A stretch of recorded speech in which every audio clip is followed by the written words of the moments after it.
दुर्घटना में पिता पुत्र हुए घायल।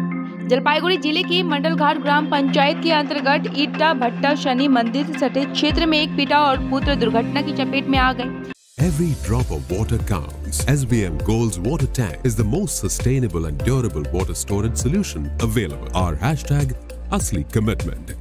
उन्हें क्षेत्र के निवासियों की मदद से तुरंत अस्पताल लेकर जाया गया, जहां उनका इलाज चल रहा है। मालूम हो कि गुरुवार की सुबह पिता पुत्र मॉर्निंग वॉक के बाद इसी इलाके में गपशप कर रहे थे, तभी अचानक एक 4 पहिया वाहन ने उनको कुचल दिया, जिससे पिता पुत्र गंभीर रूप से घायल हो गए। उन्हें जलपाईगुड़ी सुपर स्पेशलिटी अस्पताल ले जाया गया है। उनकी स्थिति इतनी अच्छी नहीं है, हालांकि उनके नाम ज्ञात नहीं हो पाए हैं। बाबा और छेले बाइकेर मध्य बसे गल्प करछिलो, पिछन थेके एकटा गाड़ी एसे प्रचंड जोरे मारছে। बाबाटार अवस्था खूबই খারাপ। শুনতেছি ওটা নাকি ডাক্তারবাবু গাড়ি আবার ডাক্তারবাবুই নিয়ে অ্যাম্বুলেন্স ফোন করে এসে নিয়ে চলে গেলেন দশতলাতে জলপাইগুড়ি। কোথায় হয়েছে এটা? এটা হচ্ছে ইটভাটার সামনে শনি মন্দিরের পাশে।